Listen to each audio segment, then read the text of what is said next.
Hello and welcome back to another episode of the Third Half Podcast, a podcast where we talk all things Sport.Fun, covering both football and American football. I'm Palmer and I'm joined with my co-host Laird. Laird, how are we doing this week, mate? I'm good. We found one person. I think you said there's now 20 episodes of Third Half. I don't know how many I've done, but we are bringing someone on that I've probably done more shows with than all but like one or two people. Yeah, no, it's so last week was episode 20. I can't, obviously you had your guest episode, but we're well underway. You've mentioned the guest.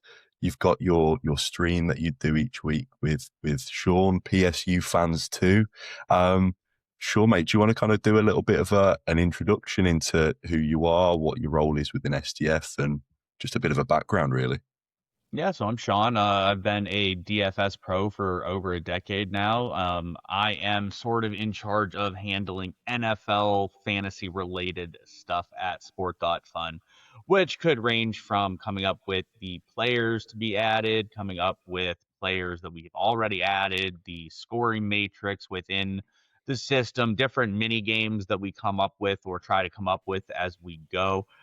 Sort of stay in my lane within that stuff. I know what I'm good at and what I'm not good at, and I'm good at fantasy related stuff. I've been in the industry for 15 years now or something like that. It's been a while. So I have a pretty good grasp on what to do within that industry. So I'm able to give some good sort of pointers and ideas and sort of brainstorming sessions within that, because when you are surrounded by a bunch of Europeans that do not watch the NFL or American sports, you sort of have to have the ability to do that. So that's sort of what I've been able to do within the team. No, I was going to say, I mean, I'm firmly outnumbered on this week's episode. So you say obviously kind of 10 years of pro, 15 years in the industry. Do you want to kind of walk us through your introduction into Sport.Fun? How did you kind of find out about the game and your transition to being a team member? Yeah, so I started out actually like AJ was incessant and just up my butt about it. And I was so annoyed by him because it was like when I was very busy and he's just nonstop, relentlessly yelling at me to join. And I'm like, okay, I absolutely am not joining this. You're annoying the shit out of me. I'm done and I'm out. And then he continued to do that. And I'm just like, I hate you so much. And then Maxime and Laird and others that I know were participating, and then I finally was like, oh, okay, this is interesting. And then I was followed more and more along with it. And then I was interested. All of which time, like, I have a good relationship with AJ. I've known AJ for years now, thanks to So Rare.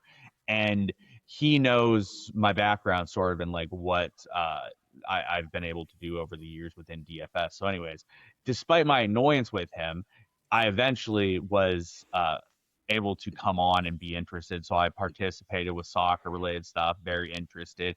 And I knew obviously the plan was to join and sort of branch out into other sports, NFL being one of the ones that makes the most sense. And AJ and I continue to talk. And then, like, as they sort of progress down the line, like, all right, we're ready and we want to do NFL. AJ and I had already been in discussions and he was talking to me about it, asked my availability and my interest level. And I'm like, yeah, I'm interested. I can come up with a good working functional game that makes sense that I think people will be interested in. So we were able to sort of go from there, and that's sort of what the inception was from that perspective. Awesome. What's funny about that is that AJ got me involved and was the total opposite. He was just like very laid back, like, hey, you should check this out. Like, no worries. Well, to be fair, that might have been what he did, except for I was getting these messages like 3 times a week. But also, I think I was probably more of a targeted like person he wanted on board than you. So it might have been he was trying harder with me. But I'm not someone that like enjoys that. If I'm interested, I'll join. If I'm not interested, I'm like, I'm not interested, and then you continue to sell me on it and like are like, you need to join, I'm gonna be like, no, absolutely not. I hate you. So like it was one of those things where he continued to press, and eventually I was like, all right. But then I started hearing more for like Maxime and you and Jimmer. Jimmer actually was kind of who like sold me on it, because didn't really have an approach, but he's like, yeah, it's pretty interesting. Like these are the things, and then that was it. And I'm like, oh, okay, well that's interesting to me.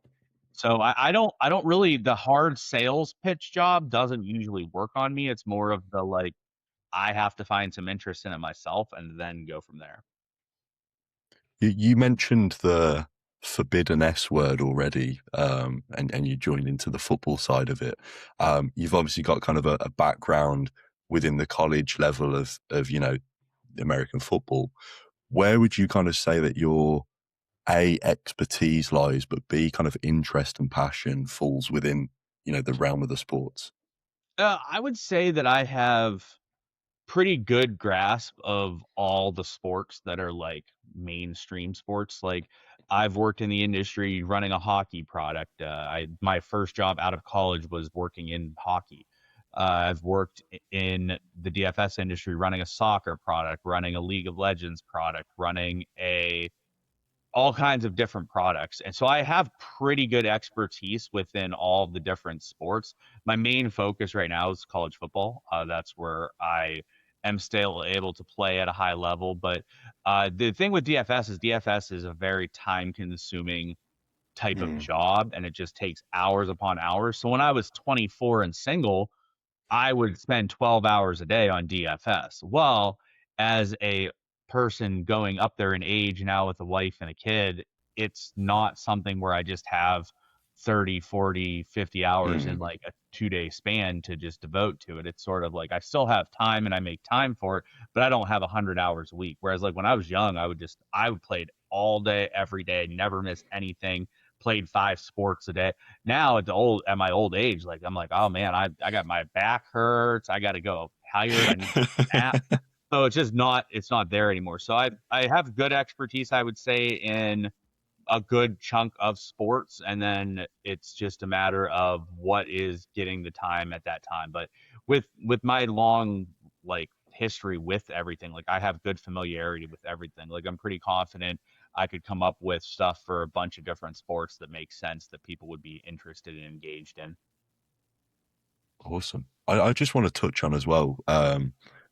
So you kind of, do you want to explain a bit your role with Establish the Run? So I think as we go into what we're looking at 2 3 days, 2 days now till the draft start even. You're obviously somebody that watches and studies college football. I've said in previous podcasts, for me, when rookies enter the NFL, the first time I see them is when they get their first snap on the professional field. I am very much in the bracket of a sofa watcher, especially being a European. I've got no ties to kind of college sports or interest in there. So how did you fall into that world of kind of going down the college route? Yeah, so actually I would say the college route was determined from DFS, and like the edge and ROI in college was always one of the highest. And it's also one of my biggest interest points. Like I have a lot of interest in college football. I've always been a big college football fan. So when I started in the industry, I played pretty much every sport.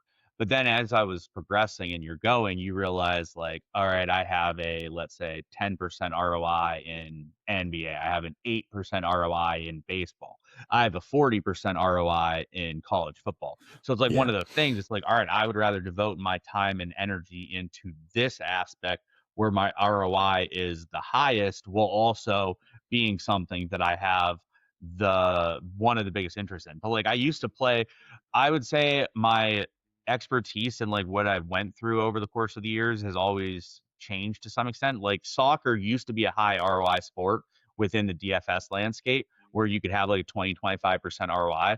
But then the player pool became relatively small because um, it's only Americans, and Americans obviously are not as interested in soccer as others. So all of a sudden, the only people that are playing that are left are the good players. The people that weren't Mm. that good have sort of funneled out. They're not as active anymore. Whereas the one like sort of staple that has always been the case has been uh, college football for me. So with Establish the Run, I run or help run, me and my partner over there run the college football product. So we do different content shows, projections for college football for DFS. We do some prop betting information as well. And we've done that for now. I think this is our 4th year coming up, I believe, for them. But before that, we did stuff for Roto Grinders. And then before that, even I did stuff at Fantasy Labs back in the day when I did their college football stuff, their NHL stuff. I ran their entire NHL product as well. So I've had different roles within the industry doing different sports. One of the main constants has typically been college football. No, interesting. I suppose on the back of that, we might as well go straight into a little bit of a draft prediction. For those who are listening who haven't seen, what you're doing, but obviously we've got now the draft game within Sport.Fun. Kind of got announced a couple of weeks ago and went live yesterday. I think off the top of my head, my weekend's been a bit of a blur. So it's kind of we're picking the top 12 or ranking 12 out of the order for quarterback, running back, wide receiver, and tight end. There's two names that I know. I'm sure you can understand which they are from, my brief Google searching into who's everybody saying the top few picks on the offensive side of the field. I'll kind of throw this over to you. Laird, you probably need to lead the dance on this one, you and Sean, with your American insight into the world of sports and save my voice a little bit. But yeah, so what are you kind of looking at then, Sean, when picking these in order? Is there do you want to give a bit of your top tips, insight, in the no takes? Yeah, it's one of those things that like if you put in a little bit of time, like I actually had someone that messaged me earlier and they're like, why when I look at NFL mock drafts, there's only like 2 names that are on the list that are in like the top 20. I'm like, because that's just not how the NFL works compared to like soccer. Like soccer, you see a big star and it's like this guy is going to be the next big thing, and you Yeah. have Jamal and Mbappe types. NFL, the draft is going to be a big deal. Obviously, each year it's just a dependent on how good the prospects are versus each year, year over year, and then also like the NFL has many different positions. Well, for fantasy purposes, especially in the way in which we do it, there are only 4 positions that matter, but there's 10 to 15 positions that are being drafted throughout the course of the weekend. So a lot of the players aren't going to be guys that are fantasy relevant players because they play defensive positions or offensive line positions. So it's one of those things where if you do put in some time and effort, you can come up with pretty good ideas of where players are going to get drafted, and you can come up with a good idea and a good breakdown. Now, that said, a lot of it is going to be skill based in that you have to put in the effort. If you're not putting in the effort, like you just said, you know 2 players, and I feel pretty confident those 2 are Fernando Mendoza and Jeremiah Love. So How did you guess? yeah, so if you stop there, right? If you just stop there and that's the level of effort that you do, you're probably not going to perform very well in this particular game. But if you spend, let's say, an hour or 2 and you actually look into some pre-draft stuff, you're going to be able to start getting ideas of, all right, yes, Fernando Mendoza is likely going to be the first pick. He's going to be the first quarterback. But as you go, you're going to be like, all right, this guy is very likely to be the second quarterback based on the information you have. This guy is very likely to be the third or fourth quarterback. This guy is very likely to be like a top 5 receiver drafted within the draft. And as you start putting in that effort, you're going to start coming up with like, all right, these are the ideas of like who I think is going to be drafted at which times, and you're able to come up with a list in that way. We did 12 per position. We could have done any different numbers. I saw there was discussions in Discord. The reason in which we picked 12, which is just kind of an arbitrary number, is it kind of gives us the ability to have a bigger sort of game board as the stuff is played out. Like if we only have 4 or 5 guys, all of a sudden everyone pretty much has the same picks. There's not going to be much separation in terms of standings at the end of the draft. Plus, we also want players to be drafted all throughout the draft. So we want guys on day 3 to still be important. So for example, if you have a player that is you have as like the 10th quarterback and he's still out there, like you are going to be invested in the idea of when he's drafted because that dictates your draft. And it's even exciting up to the very end. Like I think we probably will have a few players undrafted. I would guess we have somewhere like 4 to 5 players that go undrafted. And what will happen with undrafted players is just nobody gets any points for them. But it's going to be interesting. Like towards the end of the draft, you could be in a situation where you're like, I have this player. If he gets drafted, I'm going to do way better because a lot of people just don't have him in this position and I have him. So you could get up to like the last pick in the draft and it's like, oh man, I really need this guy drafted because I have him in this spot. If he doesn't get drafted, I get no points. If he does, I get max amount of points on the player. So that's kind of why we ended up with the number in which we did. We could have picked 8 per position, 10 per position. Really doesn't matter, right? It's just it's sort of a mini game that isn't an important aspect of it. It's more so we needed and wanted a bigger um standings gap at the end. Like we want people to be able to have different standings gaps. And we also want the draft to be interesting the whole way through. If we just did the top couple players per position, the second day and the third day don't matter at all because everyone's already drafted. So like we have guys that like, yeah, they might not get drafted or they're going to get drafted in the 6th or 7th round, but all of that matters. And if they do go, it will be very impactful in the results. Yeah, I think it's like I haven't seen a game like this. Now, granted, I'm not like scouring the internet for NFL draft prediction games, but it is a pretty good dynamic. And just like you said, it keeps people involved like the whole time, because I feel like if you guys came out with something and said, hey, pick the top 12 picks, and like you said, by 3 hours into the draft, it's over, since the thing, like the whole game is over. And kind of going back to one thing you said before, basically like how many players it is, and people are like, I don't even know that many, whatever. And you're like, this is supposed to be a skill game. Like you're supposed to have to do something if you want to get better at it.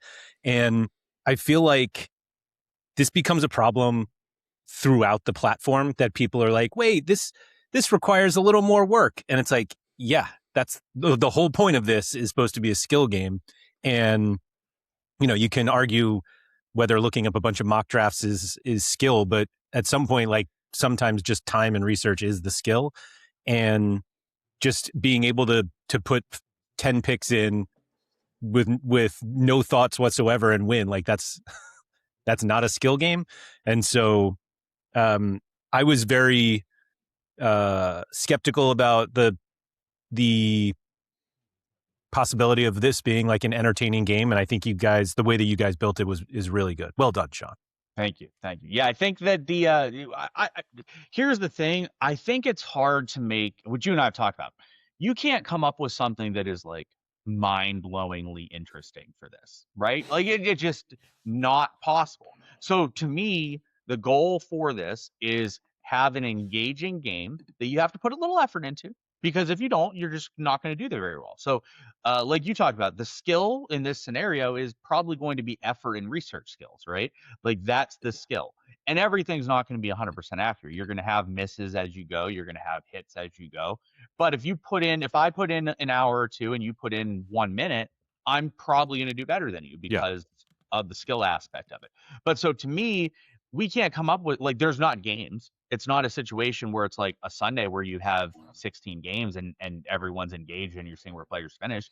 So you don't really have that aspect. So what I wanted to do is come up with a game that puts in a little effort, not too much. Like I think you could realistically do a pretty good job by putting in 30 minutes. If you put in 30 minutes and you do a little bit of research, I think you can do just as well as someone that puts in like 15,000 hours, right? Like there's a level of like, yeah, you have to put in a little bit of effort, but there's not you can't put in like 10 seconds and just click buttons and be good. You have to put in a little effort, but not so much as you're just like, this is exhausting and not worth it. So I found that to be a good balance. And then also I wanted something to be engaging for the whole weekend. If the idea was just to be engaging for the first round, I would have done like a first round mock and you like pick first round. But then you have players that are defensive players, like no one's really relevant to fantasy. We're never going to see them again. Like all these players, like maybe you see in the future, like maybe these are guys that come on because there are positions that are there. So the idea to me was having something that could be semi-skillful, that puts in a little bit of effort, that isn't overwhelming, and then also something that can run out there and keep you engaged the weekend. And then also the prizes, that's sort of what I viewed as the exciting part. You winning and doing well in this gets you access to players that we are going to add that are the most marquee players that effectively aren't on the platform right now.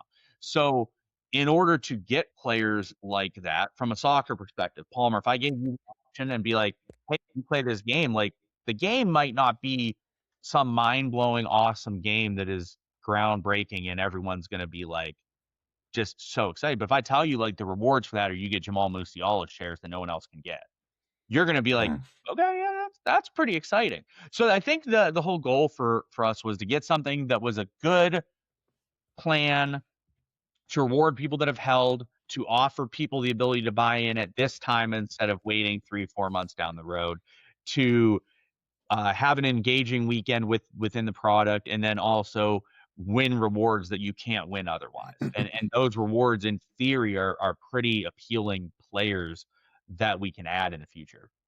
Yeah, I think the thing that I was not necessarily surprised about, but I think there was kind of a thought that the NFL draft game was going to lead to you being able to get players from the draft, like get shares from them. Excuse me. We'd had this conversation. Like, there are not that many guys you probably want right away. Yeah. And so the ability to get players who aren't on the platform now, but like are in the NFL and are established players that are going to be added, I think that's a reward level that I think is way above than getting cheap Mendoza shares, basically. Yeah, we sort of discussed that, and that was kind of the discussion internally. They're like, why don't we just give the rewards of these players? I'm like, nothing against Fernando Mendoza, who is very likely to be the first pick in the draft. Like, hint, very, very likely to be the first pick in the draft. Let me make a note real quick. Yeah, everyone make a note. There's some effort. If you're watching this, you're getting some inside info in the draft process. I'm helping you out with one pick. But like, I don't know if he's a top 20 quarterback right away. Well, we only have 12. So if you're not a top 20 quarterback right away, that's not the most appealing player. Now, that said, Jeremiah Love, he might be a lot more of an appealing player. And it's not like we aren't considering adding him either. But if I gave you two players, Laird, of like a quarterback, if I give you the option of Joe Burrow or Fernando Mendoza, you're going to obviously be like, yeah, I want Joe Burrow. Joe Burrow is a much more appealing player. So we're doing it in a way where we're going to consider the rookies. We're not going to be like, no, we're not going to add any of the rookies in. And I do think we could see a rookie be one of the 4 added. I think it's definitely possible.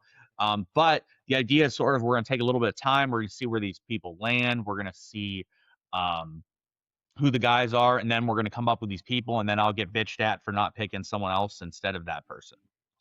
So like, that's how it'll play out.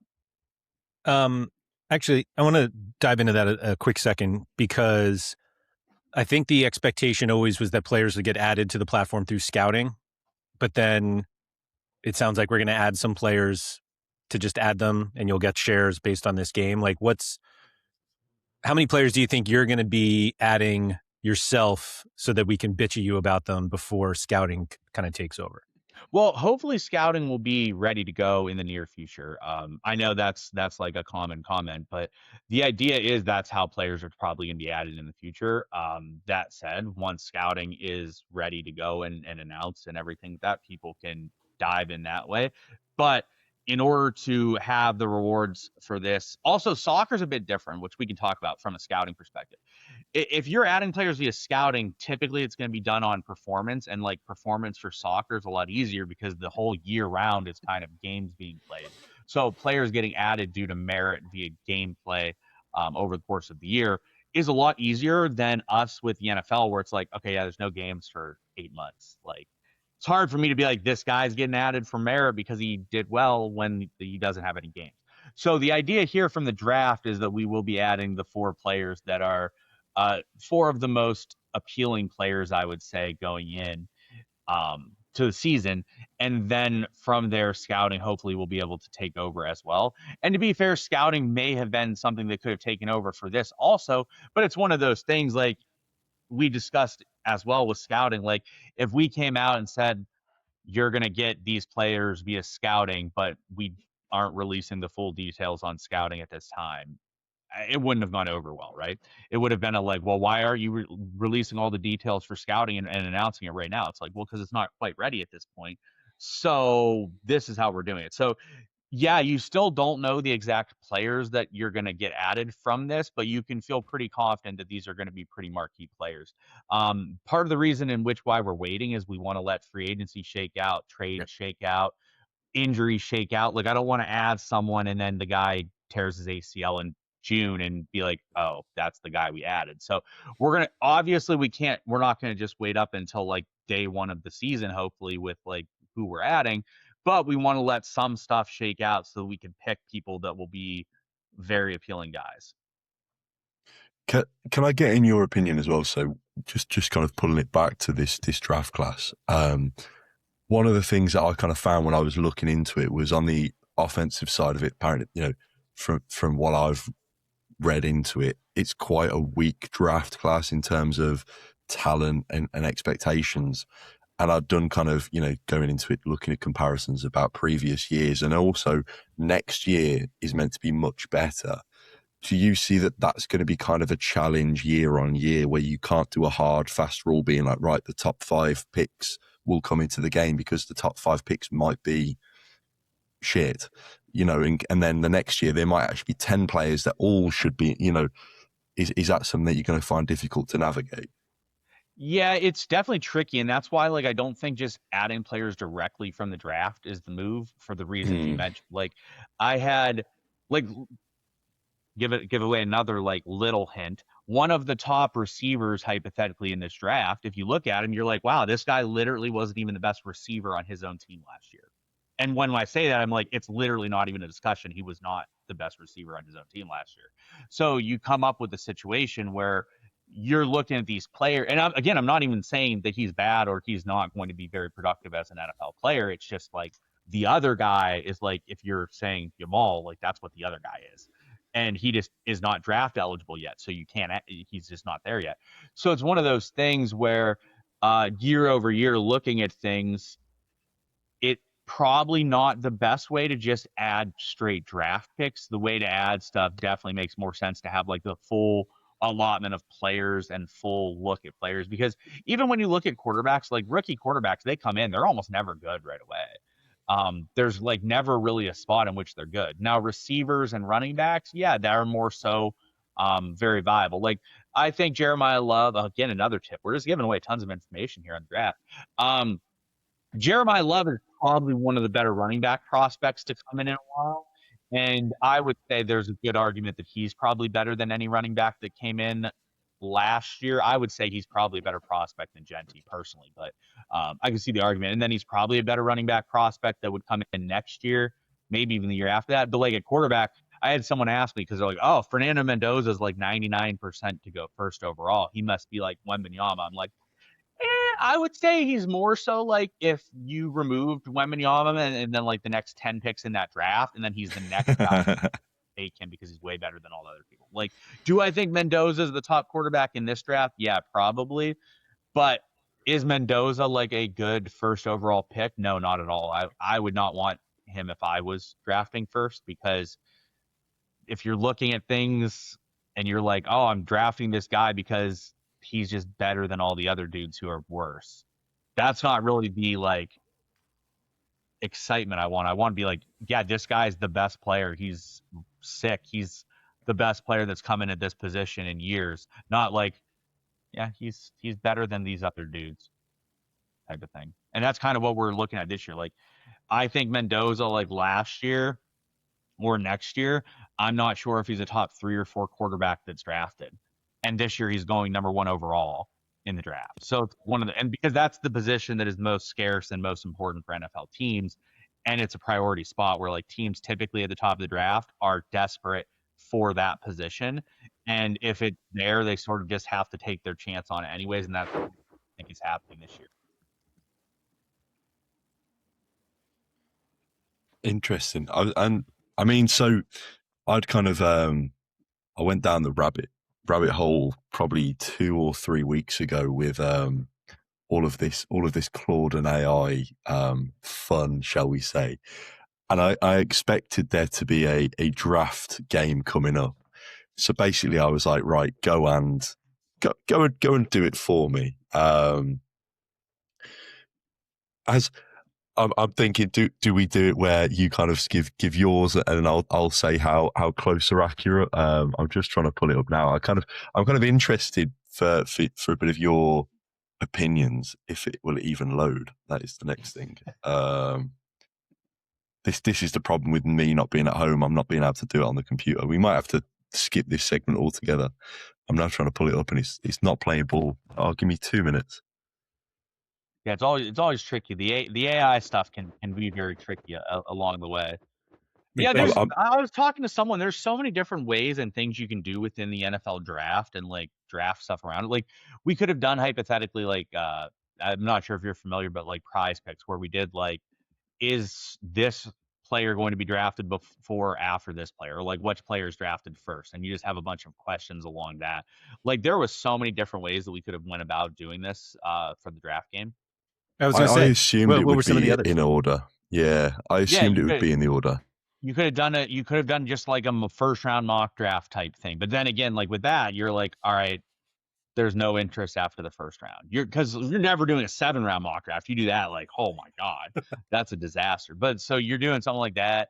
You could have done just like, let's say 20 questions of who's drafted first, Cade Klubnik or Sawyer Robertson. Like, and then you have like 20, 30 picks like that. But then gets pretty boring. The one guy gets drafted. It's like, all right, I don't really give a shit where the other guy gets drafted type of thing. So it becomes, so there's lots of ways we could have went about. I looked at a bunch of different options. This was sort of one that I thought functioned the best with what we were looking for. No, computer says no on me for this frontage, so I'm just getting a black screen. This is brutal. So I've normally ran it off local host, but because I'm not on my actual computer, fuming. I'm trying. So Sean, in your capacity of somebody who works for Sport.Fun, are you expecting 1 or 2 million people to join because of the draft game? I'm expecting like 5 million. 5 million? Okay. I think that's the logical approach. No, I don't want that to get clipped, but no, I mean the draft game I think is geared a lot more. I think that the draft game does add an incentive for people to come in if they want to, because again, if you come in, you get access to those new players. And I think that is a pretty good reward that's being given out. But it's still one of those things where you look at which you're sitting there and you're like, there's no games for 5 months. And that still holds true, right? There's just a situation in which you're still looking at like 5 months until the first game. How exciting can you get something before that to really like incentivize people in? And I think we came up with something that's a good thing for current users, because a lot of the questions and comments people have had previously is like they want something to do at this time. And this is something to do that takes up a little bit of time during the dull off season and gives those people thing. Is it like the most like attractive thing ever to a new user to come in and be like, oh, this is it, I'm coming in? No, probably not, because that's not what its intention is to be. Like the intention for new users is always going to be a start of a new season. That's just like a natural progression point, I think, into new seasons.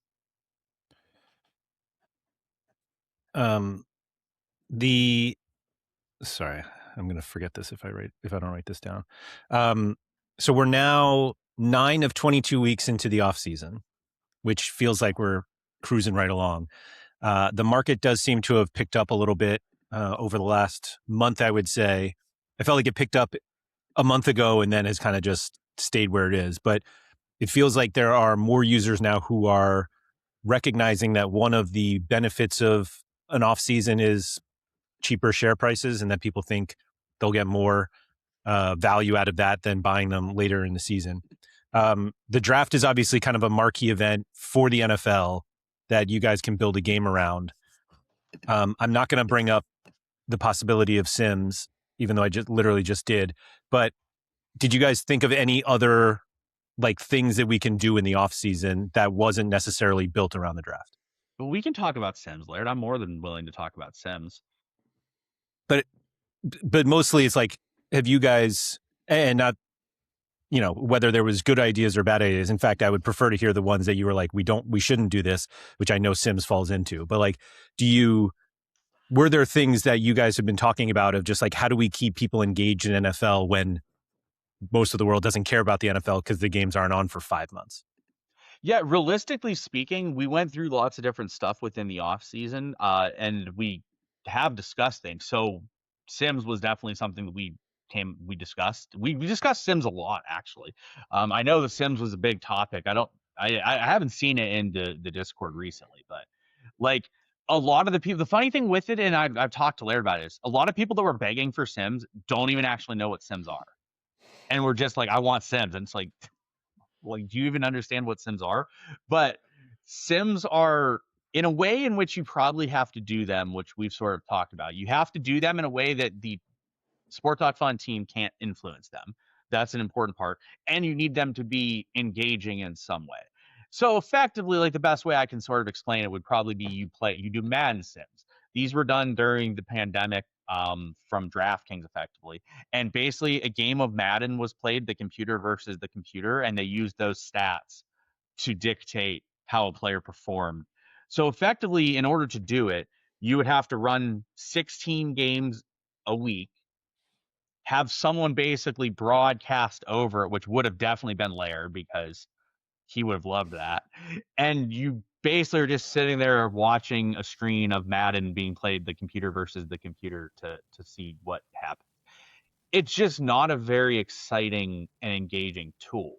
So we basically are like, this isn't the most engaging way to do things. Now, that said, is the way that we did the off-season rewards this year and the off-season in general exciting and enticing either? No, probably not. But that doesn't take 20, 30 hours a week worth of time and commitment from many people for something that just isn't going to do anything and really isn't going to drive stuff. So really, I think the real key is that for offseason, and this goes within the general concept of the NFL offseason, people move on to other sports. Europeans, for the most part, just soccer's year round. You're just always engaged with soccer. Even in the summer, you have the World Cup, you have the Euros, you have something in the summer that you're still engaged with it. When the NFL ends in America, the fans move on to baseball. They move on to basketball. They move on to hockey. Well, obviously at Sport.Fun right now, we don't have any of those. So you have the option to move on to soccer, but some people don't like soccer. I know we've seen like lots of people that just aren't interested in soccer. Same way that a lot of people that are interested in soccer are not interested in NFL. The more sports and more things you have, the more people are able to move to something else, because typically someone that is in NFL is at least going to be interested in another sport. It might not be soccer, but maybe it's basketball, maybe it's hockey, maybe it's golf. So if you have these other sports available to you, the idea I think in the future would just be like you move into the next sport.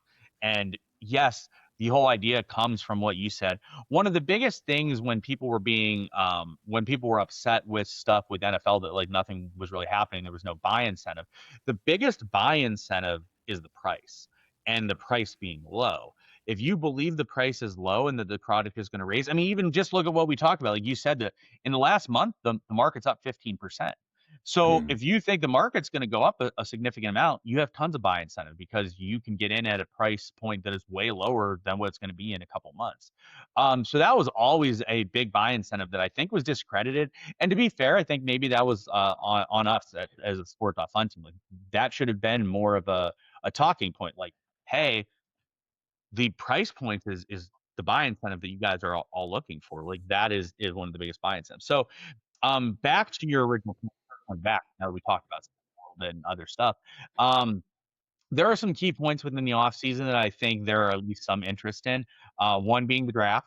We've come up with a draft game that I think is pretty solid for that option. And then another aspect is the preseason.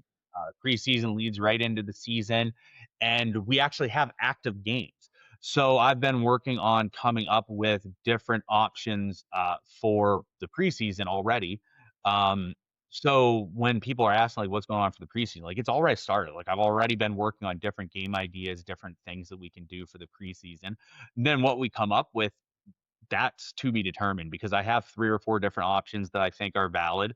But similar to the draft, like I said, like you could have done the draft game in 5, 10, 100 different ways, but it's just a matter of coming up with one that you think is the most functional within the product.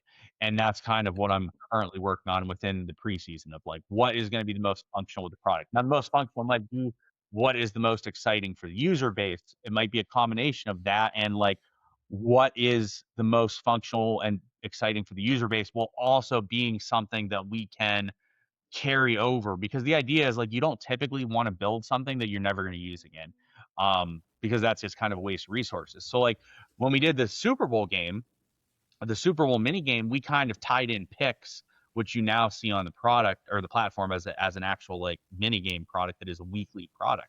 So the idea for me is like I want to try to come up with something that maybe we can tie in over the course of the year or future years, or different sports. Like, so I'm trying to come up with something that synergizes as best as possible with all of those different aspects. Can I just ask, going forward, I know you've obviously kind of shared your opinion on Sims and things. If you had two options to run Sims as an off season or to completely do nothing, so Super Bowl happens and that's just it, no off season, what would you rather do? Do nothing for the off season, 100%. Not even a question to me. It's not even Okay, close. because Sims, I didn't that's view as a good option. yeah, because I mean, so obviously where you've just said, the rotation will happen to other sports. Currently, probably off system, off the game, but in the future, ideally, it will be captured within Sport.Fun. That's the way that I kind of look at this off season and think, if there was no off season TP, the crash would have been harder and faster, but the pickup and build up would have been a lot sooner. So there would have been a lot of disgruntled people being like, "Oh my god, there's a sell off." But instead of that happening over the course of a month or 6 weeks, it probably would have happened within the course of a week.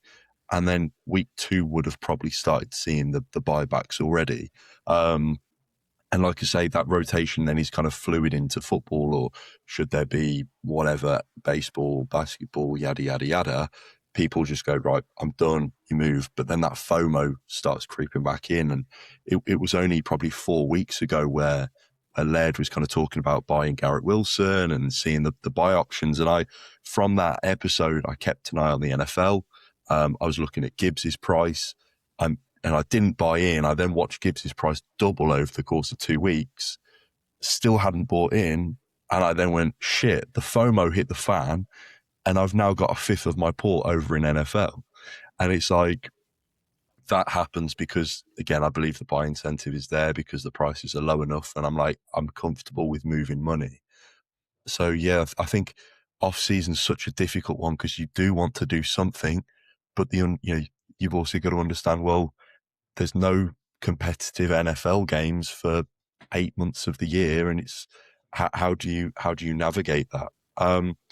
Moving on to kind of the upcoming season, I've pulled up. I want to get see if I can quickly share this screen now, and I want to run through and hear your reaction. So this is somebody that knows very little. You should be able to see my screen. So this is somebody that knows very, very little about the NFL. And like I say, so I've drafted in an AI agent, shall we call it, to build its mock draft of what's going to happen in 2026. And this is what it's spat out. So, Yeah, I dog's mean, going crazy. I think it definitely has. I think the at least first pick is probably pretty accurate, and I think that I'm there are happy with that. I think that there are some other picks that are going to be in the ballparks of where they are. So I have not focused much on the non-skill position players, but like for example, there's a lot of defensive players that it doesn't look like it is capturing that are likely going to be going in the Yeah. top 10. So I would say that it's definitely getting some players, and I would say positionally wise, like when looking at things positionally, this seems maybe more realistic in terms of like the position compared to the overall groupings. No, But that's like for interesting. example, like I mean, I think another tip. Here we go. Like we're just giving tons of them away. I think there's a pretty good chance that Carnell Tate, Mekhi Lemon, and Jordan Tyson are the first 3 receivers drafted. Now, that said, I'm not sure what What order order? we're going to see them go in. I Yeah. think we could see Carnell Tate go first. I think we could see Jordan Tyson go first. I think we could see Lemon go in between both of them. I don't think that there's a set order yet for like what we're going to see with the receivers. But as an overall, like a quick glance at this seems like a pretty realistic idea of these are going to be the receivers. I feel like your but see, the issue is a lot of those guys aren't going to go in like the first round. Similar like No. here, like once you get past the top guy, I'm not sure we'll see another running back in the first round. this year, but that's more so because the competition at running back isn't great this year. But yeah, as an overall, like I would say that there's definitely some merit to the ordering of the players. Maybe not perfect, but it's at least a good start. There we go. So I should be somewhere in the middle. But no, and again, I suppose it's very, very interesting because when I was doing this and kind of pulling historical kind of drafts through, and as you mentioned, I mean, you know, we say that the drop off between the first quarterback and the second quarterback, you know, you're saying is quite vast, and this is pulling it out 22nd. You also mentioned that the non-skill positions, the defensive positions, are probably going to be quite highly picked in this this draft, and I think that's where this game probably does suit somebody who is not a massive fan of college sports and things, because if I was having to go down the route of, you know, all these different, you know, linemen and edge rushes, and it would be too much for me to be like, how do I even understand who the top 10 guys are, let alone what order? So yeah, so it was just something that I threw together the other week. I was like, okay, I want to see what, you know, if I just ask a question to kind of go and make some predictions based on their this is based on their college stats and their kind of pro day and combine results, to kind of just pick the rough order. It spat out a bit of information that I can kind of go in and it's a bit more digestible. I think that's what has probably hit the nail on the head with this mini game. You know, yes, I read the chat yesterday where people were saying should be 6 quarterbacks and 6 tight ends because 12's too many. You know, so whether that's valid or not, criticism, I'm not the kind of person to understand, but from when reading it, it made sense.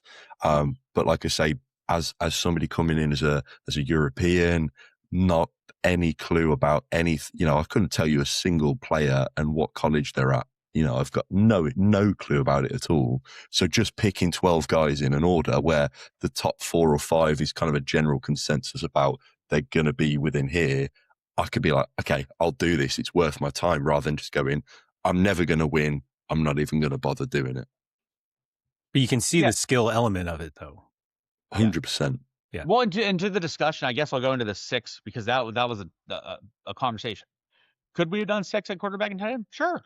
We could have done whatever numbers we wanted. I think realistically, like, that's just like one of those things that I think is definitely something that makes sense. But the issue is, all right, so we've already indicated that Fernando Mendoza is 99% the first quarterback. Yeah. And then the second quarterback is probably a 95% chance that he's the second quarterback. Then the third and fourth quarterback, there's probably a pretty high probability that those are the third and fourth. So all of a sudden, everybody's stuff is exactly the same.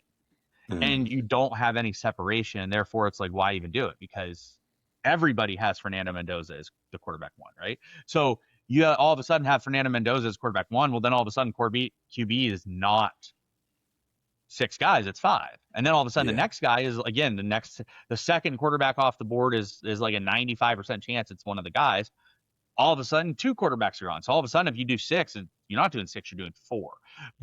So of course, like, we could have done less. I think maybe if I did it again, I wouldn't do 12 per position. I would do 10 per position. I think that's the thing. But at receiver, for example, like, we might have 5 receivers in the first round. So if I only do 6 to 8 receivers, by the time you're 40 picks into the draft, 8 guys have gone and you're done, and receiver is done. So by doing 12, you get some guys a little bit further down the board into the third day, which makes it the third day actually a bit more appealing. So yeah, I think it's a very valid comment. And I think that 6, 12, 12, 6 definitely could have made sense.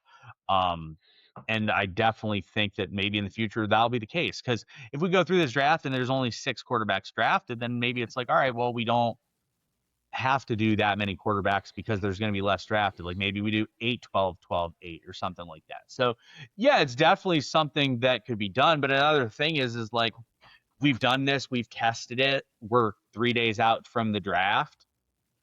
We're probably not going to go back and massively change the entire game. And that's something that I think people struggle with sometimes, is they're just like, oh, go back and just revamp the entire game. It's like, well, we're not going to do that. Now, that said, like, I know, so Gary brought up in Discord like a month ago about changing the payouts and like giving the different payouts, changing quarterbacks, for example, from 3 to 5, something like that. Definitely something to consider. It's something like I consider a lot of different things as the year goes, but just because we don't do something or we don't change something doesn't mean it hasn't been considered, hasn't been looked at, hasn't been thought. It's just been decided that like maybe that wasn't worth the resources at that time, because it goes into the thing of like, let's say I want to change, let's say I wanted to change the draft from 12 12 12 12 to 6 12 12 6. All of a sudden yesterday we have to pull the entire dev team, or like the dev team that's working on something else, to change it, to take their time to go do this. That can be said with like everything. Now, that said, the order of operations in which stuff gets done, maybe that's not always the most optimal way. Maybe it is. But if you pull people off something to do something else, like you're sacrificing this. So all of a sudden, if we pull people off the dev team for 2 days to do a change like this, well, all of a sudden that's 2 days later that it's going to be for this other thing to get released, type of thing. So it's one of those things where we look at stuff, we sort of decide of how valuable it is, like, is it worth adjusting? So for example, the when we saw the draft feedback yesterday on doing 6 6 or 6 12 12 6, yeah, I looked at it, I'm like, yeah, maybe next year we'll do that. But this year, like this up into the draft, like, am I going to do that? No, probably not. The stuff that Gary suggested with the changing of the prizes of the players, giving out more positions, like, is that something we could do? Possibly. Is it something we're definitely going to do? No. Like, it's something we'll look at, we'll decide. Like, to me, changing quarterbacks from, like, let's say what it is now, which is 12 8 4 for the winning percentages, changing that to 5 players and doing like 10 7 4 3 2 doesn't really change much. It doesn't really do much. So like, is it something that we want to do? Maybe not. Or like similarly, like if I look at like receivers, and it's like the same guys winning every week, well, then it's like, all right, maybe I need to distribute it down a little bit further to lower positions so that other people get some. Or similarly, like maybe I'm like, these positions are more like up in the air, like these, it's gonna be a bigger battle for this. It's like, all right, or maybe I need to redistribute the stuff. So it's a constant like type of thing. But I talked about with Gary in Discord like a month ago. Quarterback gets the most rewards current. Like, yeah, they get 24 percentage points of the rewards, and receivers and running backs get 30, but there's only 12 quarterbacks. So each quarterback is effectively getting 2% worth of rewards a week on average, whereas like a receiver or a running back is getting like 1.2, 1.25. They're getting a lot more of the stuff. So like, do I want to move a percent from running back receiver on a quarterback? It's constantly a thing that I constantly am looking at, and I'm like, all right, am I going to do it? But some stuff just takes a while to move over and readjust. I suppose that's something that might come in. I know, Laird, you've kind of explained to me, when you look at basketball, there's one or two kind of people that for their position will win in fantasy every single week. And I suppose, Sean, that's there where maybe you have to kind of make it a bit deeper. So yes, they're always going to be in the top spot, but they're not then just taking all the rewards. So it's always positive. And I know Rix was kind of in the chat yesterday as well, explaining it's been done. It's kind of, it's not being ignored, the feedback, but exactly like you said, it's just a little bit too late. It was mentioned a couple of weeks ago how it would run. And I think that is the beauty of where we're at within SDF. It's very open, cut and dry, and kind of, sorry, it's not cut and dry.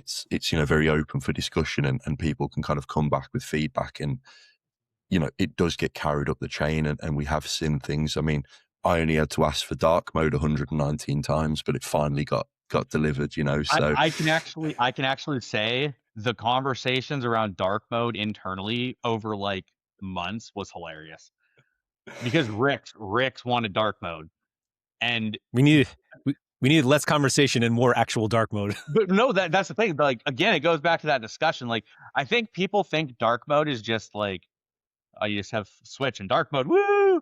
Whereas like Laird, you remember for Sower Data added dark mode, and every single aspect of the page needs a different coloring because we're in dark mode versus light mode. So like every single thing needs. So like basically the discussion point is like, dark mode is going to take, let's say, 4 weeks of resources.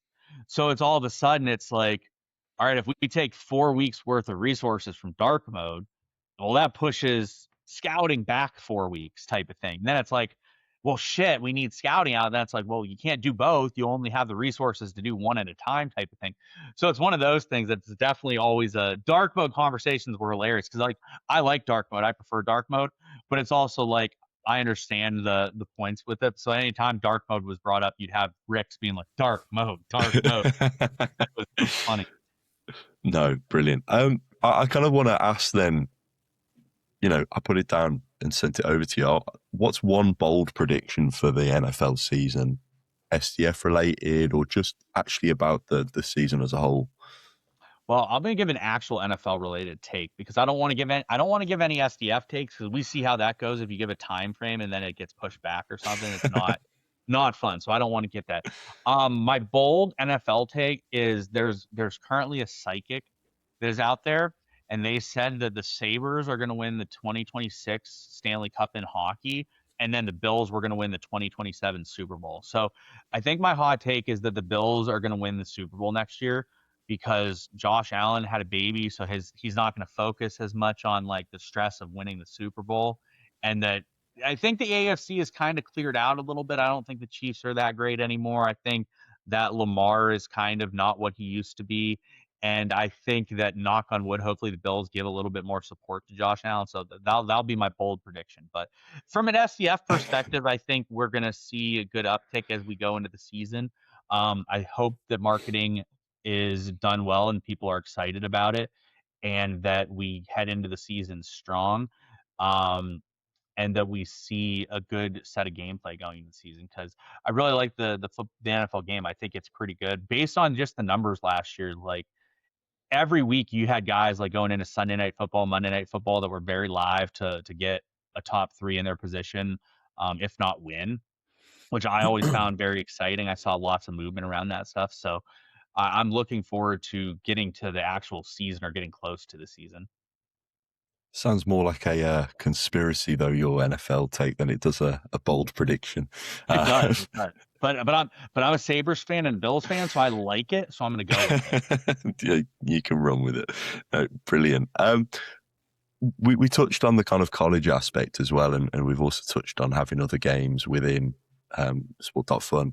I think one of the main ones that are spoken about is obviously the NBA. We've had people asking for everything between darts to golf to hockey to, everything. Do you think that Sport.Fun would ever kind of expand towards the college side of the sports, which again is massive in America? Every single American I've ever spoken to will talk about probably college sports before the professional.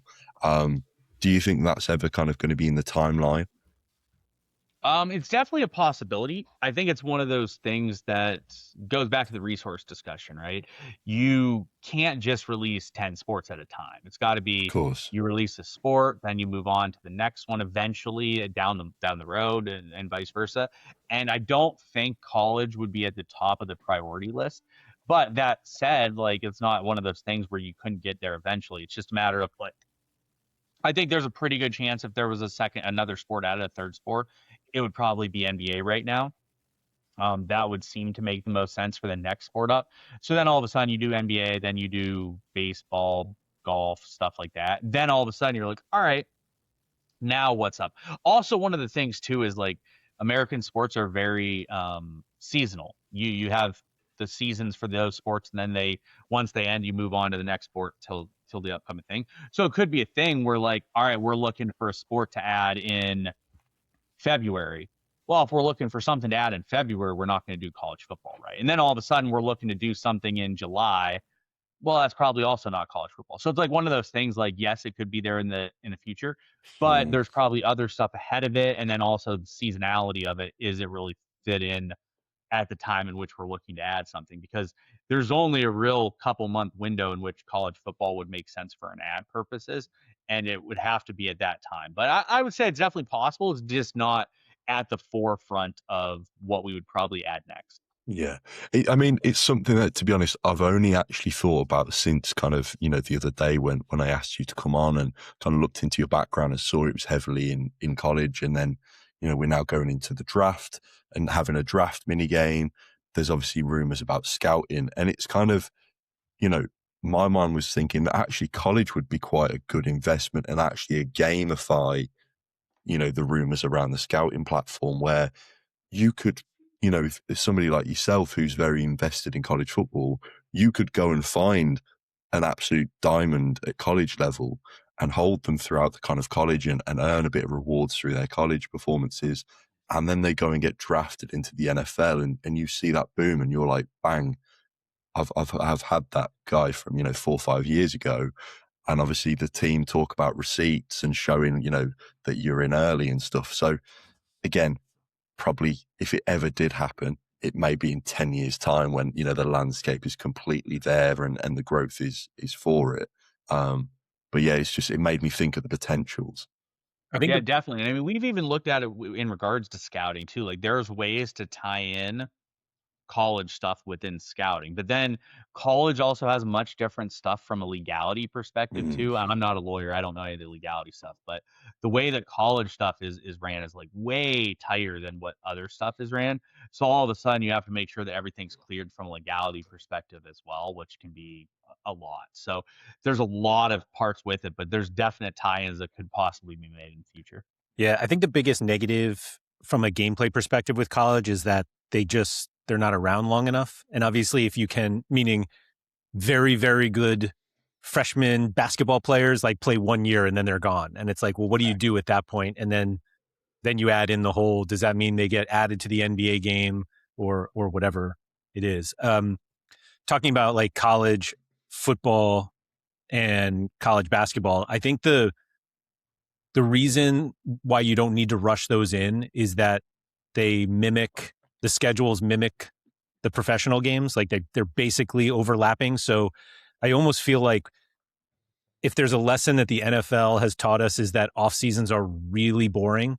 And it's not that you need sports that have shorter off seasons, but you need sports that are active during other off seasons. And so like this, obviously football is still going on, but Champions League's in a month.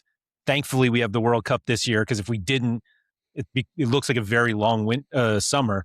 And so I'm curious if, and Sean, I mean, like, I don't think like which sports are coming next. I mean, I guess we all kind of assume NBA is, but it's like this off season almost puts like a priority on sports that play in the summer or at least Northern Hemisphere summers, and that pushes up. I don't think baseball makes sense from a schedule standpoint, but like that's it. But I do wonder if it pushes golf and Formula One and tennis like a little higher because those are very active in the summer. Yeah, it's definitely something to consider. It's something like we've looked into other stuff. Now, I'm not going to say when or if anything's coming out, but like, have I spent time looking at basketball? Yeah, because basketball can't function in the exact same way as like the NFL. Like what Palmer said earlier. So I actually did some like research on like last year. And if you did like Jokic at every position over like if you did like a bi-weekly type of game, Jokic got a top five like 80% of the time, and he got a top one 50% of the time. Not positionally, just overall. So it's Jesus. like one of those things where like it won't function as well as maybe the other sports. But to your point, I think that if you're looking at like a perfect type of calendar or like overall perspective of what functions well with other stuff, I think soccer, NFL, NBA, baseball, golf, that's the type of consistent stuff you have going on, because if you have that, you have at least to three sports running at all times, and you have enough that maybe people will have some more interest in other stuff, because that's one of the keys is like if you are only interested in NFL and you have no interest in any other sport, then it doesn't matter. You're Yeah. only going to be playing NFL. You're going to be out when the NFL season's over. No big deal. You'll come back the following season, because that's what happens in American sports is like people just stop for that season and then they come back for the next season. um But the more sports you give and the more overlap you give, the more options you give to people to move into other sports. So if you finish the NFL season and all of a sudden basketball and golf and baseball are there, well, basketball season, you're at the midpoint. Okay, that's cool. I still can get in before the season's over. Golf, all right, golf season just sort of started because I think like the golf season effectively they take off like December/January, and then otherwise it runs all year. And then like baseball starts up in April. So all of a sudden you have all this stuff. So then you're in like July and it's like, all right, I got golf, I got the World Cup going, I got baseball. Then you're in like November. All right, I got basketball, I got soccer, I got NFL. So you just would have a consistent stream of stuff. And that's definitely part of the equation when looking at different things and looking at like what would be good sort of additions and tie-ins with what we currently have. I think as well, obviously, at the very, very beginning, we kind of mentioned people have limited time, limited financial resource. If all of the sports were in a 6-month period, well, people can only, you've got to kind of pick and choose what you can actually participate in.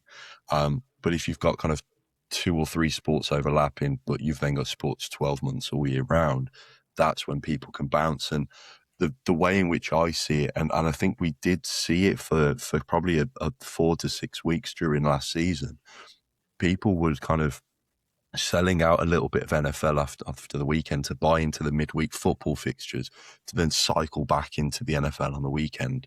And if you had that with a few sports, obviously, NBA with basketball, each team plays 2-3 times over a 7-day period, if they're on the road or at home or whatever, they're kind of constantly playing. It's very easy for people to go, right, okay, I've just, I've got, for instance, Harry Kane, I've got big shares in him, but he's been benched by Bayern this week. Right, I'm going to sell and I'm now going to get into tonight's basketball game, and then I'm going to buy back into my Kane so that I'm ready for next week. And you can kind of, you'll see a lot of those transactions and those movements. And that's the one reason that I think it'll be brilliant. Yes, some people out of sheer boredom will go, okay, I'll just chuck money over here because I've got nothing to do in the off season. And that will be a great way to retain users. But on the flip side, it should kind of make things a lot more exciting. And then when as the team have put in their announcements, they're trying to develop on market stability and stop these prices up and down. If they can lock in that stability, but allowing people to kind of bounce between sports, the whole environment's just a lot more active and a lot more engaged. And that then allows a lot more growth and you guys to kind of build more on top of it. So for me, it's just, it's nothing but excitement when we kind of talk about new sports getting added to the game. I think we've all got flashbacks to the NFL getting added, and it was a bit of a, shit time, to be totally honest. The execution was okay, but I don't think the timing was right with everything that went on. And, I'm sure the team will probably admit that as well. It's clear to see in the way in which things went, but it's a learning curve. It's something to take as a lesson and to move on. And, you hear a lot of people kind of saying, well, since August, really, this whole period is almost a bit of a beta. Yes, we're in a pro live version, but it's still kind of getting beta tested to a degree. And there's a lot of lessons learned, like you say, with the draft game. Okay, we'll take those on for next season. We now have lessons learned about integrating new games and about how do we get new players into the system. And these are all the things that, as long as the lessons are being taken, which it feels like they are, hopefully there's a long runway and kind of life left in the game. So for me, it's nothing but kind of excitement, even though my voice sounds kind of really down on it all. But, I am happy underneath all this. Yeah, no, I mean, I think it's one of those things where you look at it and like, was NFL like, I think we learned from NFL, like, should we launch in the middle of the season? Probably not. It should probably be something where you want to launch the sport before the season. But at that time, everything was pretty healthy. We had a lot of people trying to be competitors in the NFL space that were popping up their NFL products. So it's like, that's why the NFL was launched that time. Similarly, off season.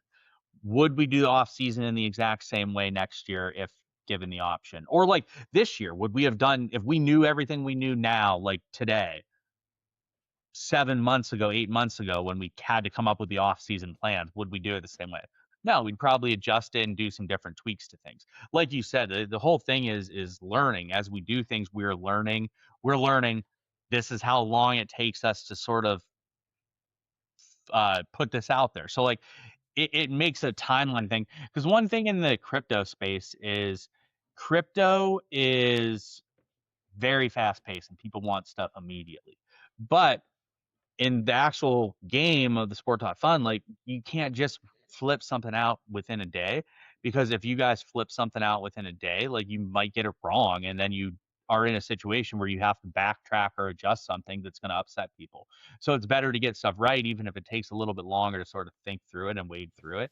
But that said, to what Laird said, like everything's just kind of a beta in that we're working through, we're learning stuff. Like the game, even the soccer game, like the soccer game came on board in like what, July or August, whenever it was, or September. I don't even remember exactly when, but like it didn't even exist like 8 months ago, in the way that it is now. And so everything is constantly changing and adjusting. And if you're not adjusting, you're probably just going to fail, because Yeah. you're not going to correct the errors or the mistakes that are there. So all the feedback and all the stuff and is all learning, and like we're trying to learn, and we're trying to not make those mistakes again in the future. And that's all you can really do. But yeah, the feedback's always read. Like we are constantly reading the feedback. We're constantly getting updates on stuff. Like even yesterday when the 6 12 12 6 stuff was brought up, we talked about it Yeah. internally, and we basically were like, yeah, we could have done that, but it's not like it's not a big deal either way. Like we did it for this reason, which I explained on the show. This is why we did 12 12 12 12. Could we done 6 12 12 6? Yes, we could have. Maybe we'll do that in the future if we did the same game over again. Who knows if we would. Um, but it was talked about internally, and when we basically are like, yeah, no, we're not going to change it. Like this is what we've set. This is what we've tested as. We'd have to put in resources to change this. We don't really have the time to do it because the draft is in a couple days.